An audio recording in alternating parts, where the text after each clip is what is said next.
अतिकांत से हो कुंवारी जीवना जल्द करो तैयारी बगल में बैठी के ले लेने पंखा क्यों बायारिया हो मारिया अब ही बारी हो बलमु कहती कांता से कुंवारी जीवना जल्द करो तैयारी जीवना जल्द करो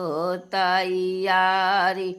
बगल में बैठ के ले लेनी पंखा क्यों बायारिया ओ मारिया अब ही बारी हो बलमु।